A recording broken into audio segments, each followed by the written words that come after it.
ಹಾಗೂ civil department HOD ಆದ KN Manjunath sir ಅವರೇ, ಎಲ್ಲ ನನ್ನ ಸಹೋದ್ಯೋಗಿ ಮಿತ್ರರೇ, ಸಿಬ್ಬಂದಿ ವರ್ಗದವರೇ ಹಾಗೂ ನನ್ನ ನಲ್ಮೆಯ ವಿದ್ಯಾರ್ಥಿನಿಯರೇ, ನಿಮಗೆಲ್ಲರಿಗೂ ನನ್ನ ಹೃದಯಪೂರ್ವಕವಾದ ಸ್ವಾಗತ, ಸುಸ್ವಾಗತ.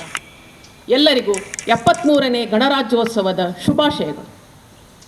ಇಂದಿನ ವಿದ್ಯಾರ್ಥಿಗಳೇ ಮುಂದಿನ ಪ್ರಜೆಗಳು.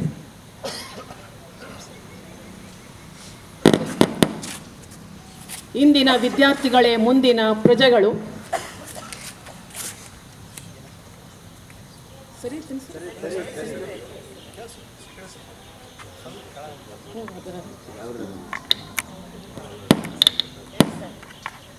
ಇಂದಿನ ವಿದ್ಯಾರ್ಥಿಗಳೇ ಮುಂದಿನ ಪ್ರಜೆಗಳು.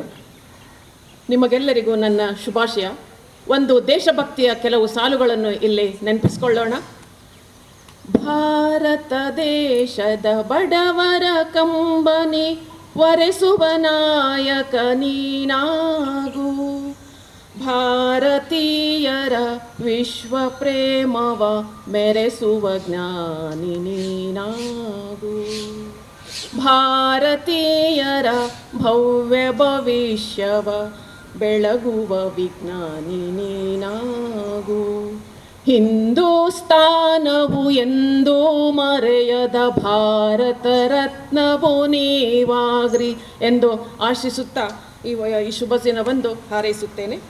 ಒಟ್ಟು ನಮ್ಮ ರಾಷ್ಟ್ರದಲ್ಲಿ 29 ರಾಜ್ಯಗಳು, 6 ಧರ್ಮಗಳು, 6428 ಜಾತಿಗಳು, 1618 ಭಾಷೆಗಳು ಮತ್ತು 29 ರಾಷ್ಟ್ರೀಯ ಹಬ್ಬಗಳು. ಪ್ರಪಂಚದ ಏಕೈಕ ಜಾತ್ಯತೀತ ರಾಷ್ಟ್ರ ಎಂದರೆ ಇದು ನಮ್ಮ ಭಾರತ. ಗಣರಾಜ್ಯವನ್ನು ಗೌರವಿಸುವ ಪ್ರತಿಯೊಬ್ಬ ಪ್ರಜೆಗೂ ನಾವು ಇಂದು ಹಾರ್ದಿಕ ಶುಭಾಶಯವನ್ನು ಕೋರುತ್ತೇವೆ. ಪ್ರತಿ ವರ್ಷ ಜನವರಿ 26ರಂದು ಗಣರಾಜ್ಯೋತ್ಸವವನ್ನು ಆಚರಿಸುತ್ತೇವೆ. ಭಾರತೀಯ ಸಂವಿಧಾನ ಜಾರಿಗೆ ಬಂದಿದ್ದು ಜನವರಿ 26, 1950ರಂದು. ಇದರ ಪ್ರಯುಕ್ತ ಈ ದಿನವನ್ನು ನಾವು ಗಣರಾಜ್ಯೋತ್ಸವ ದಿನವನ್ನಾಗಿ ಆಚರಿಸುತ್ತೇವೆ. ಇತಿಹಾಸವನ್ನು ಮರೆತವನು ಇತಿಹಾಸವನ್ನು ಸೃಷ್ಟಿಸಲಾರ. ನಾವು ಹಿಂದೆ ಹೇಗಿದ್ವಿ, ಹೇಗೆ ಬಂದ್ವಿ ಈ ಸ್ಥಿತಿಗೆ ಅಂತ ನಾವು ಯಾವಾಗಲೂ ನೆನಪಿಸ್ಕೊಳ್ಬೇಕು. ಹಿಂದೆ ಹೇಗಿದ್ವಿ ಅನ್ನೋದನ್ನು ನಾವು ಯಾವತ್ತೂ ಮರಿಬಾರ್ದು. ಸ್ವಾತಂತ್ರ್ಯಕ್ಕಿಂತ ಮುಂಚೆ ಅಂದರೆ ಬ್ರಿಟಿಷರ ಆಳ್ವಿಕೆಯಿಂದ ಭಾರತವು ಅಪಾರವಾದ ನೋವು ಮತ್ತು ನಷ್ಟವನ್ನು ಅನುಭವಿಸಿತು.